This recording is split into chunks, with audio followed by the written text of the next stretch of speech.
Welcome back to another Inkscape tutorial. In this video, we're going to be looking at the rendering engine in Inkscape and learning how to render objects and shapes into Inkscape instead of having to draw them in like we've done in the past. We can draw a circle, we can draw different things. Well, now I'm going to zoom in here.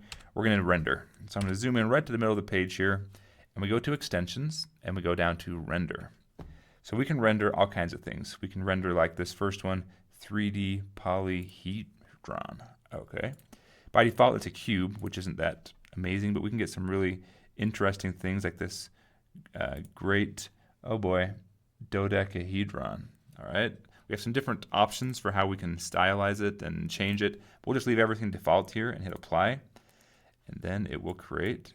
It's behind here for us. So we created this nice shape, which is like a much more advanced shape than something we could draw over here.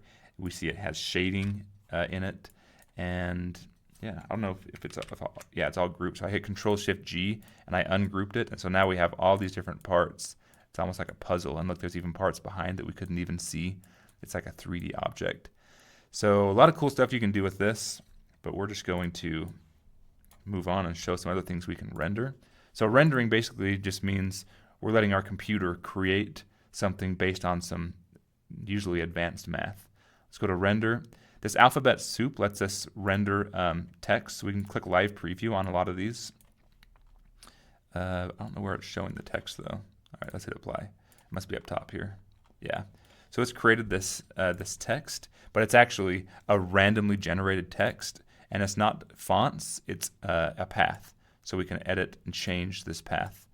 But it's sort of I haven't found like a really good use for this, but every time it creates a different type of font. So if we do this, if we delete it all, and we go to render, extensions, render, and we go to this alphabet soup, we check live preview. So we can just change it. If we change the scale a little bit, it'll update, it'll change the size of it, but it'll also change, you see the T changes, just the style of it's not really a font, but the way that it's drawing it changes. And we can do randomize, we can type in some other letters here, and it just gets kind of crazy looking. But that's that. Let's zoom out here. Let's go see with render. What else do I want to show you? So barcode, I have another video I've made just on showing barcodes and QR codes. But this just creates like a QR code that you can put on an app or on a business card or on your website. And whatever data you type in here, it will create a barcode, a QR code, or you can also do a traditional like a barcode for a supermarket or like an ISBN number on the back of a book. You can do that as well. You can render a complete calendar, so check this out. We can change all the different settings of this, but I'll just leave it the same. And so we have a nice calendar here that we could print out, and we have a cool calendar. And everything, if we Control-Shift-G and ungroup, I think this is all, yeah, so we can actually get in and move individual parts, and we can probably even ungroup this and move individual parts of this around, and so on and so forth. I'm going to Control-Z a couple times, get rid of all this. Let's see what else we can render. Extensions, render. I wanted to show you foldable box. I'll just do this real quick. So a foldable box is oh, this is way too big. I'll zoom out, but it creates a box that we can fold. So we could print this out, and it's just the instructions. It has the tabs here for how to fold this. It's not going to show up very well, but it's a foldable box. So we print this out and then follow these lines, and it has you put glue and you can fold and make a 3D cube out of paper. And there's lots of different settings for different ways you can make that box generate sizes and whatnot. Where are we at? Render.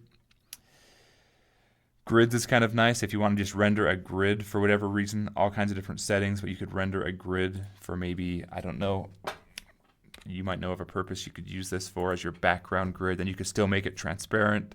You can lock it, just use it as a grid to help assist you while you're drawing, or you could actually print out a grid if you wanted to make your own grid paper or something like that. Render. What else do we have here? Oh, gears. So we can actually render like a gear. We can change. We can do a live preview. We can change like the number of teeth the gear has. We can make like a small little gear with some different teeth, and we can change a lot of different settings of yeah, how that generates. So you can generate a gear.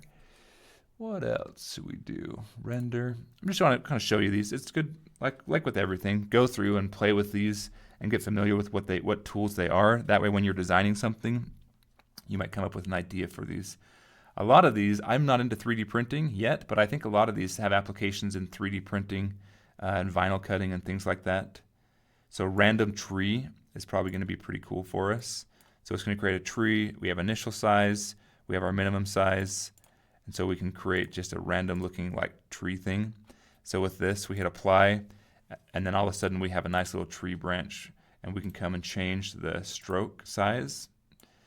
And then if we just grab, like, look, we can grab 3 little circles, and this is like the base of our tree. We get rid of this stroke on here, and we've got a nice little tree. Apply some gradients here, and then all of a sudden we have a tree without having to go and draw like our path separately. What else? I think that's maybe just about everything I wanted to show. Let's see. Let me look real quick. Rendering. Yeah. Oh, okay. So charts too is kind of cool. If you have chart data on like LibreOffice or in a spreadsheet program on your Google Drive somewhere, you can actually import that into here, and you can create like a bar chart or a pie chart, and then you can use all the tools that Inkscape has to offer. And you could apply like gradients to your chart data and do different things to make it look awesome. So you can stylize really well. So that's part of render also, is rendering in chart data. Play with these, take a look at them, and I'll catch you in the next video. Thanks for watching.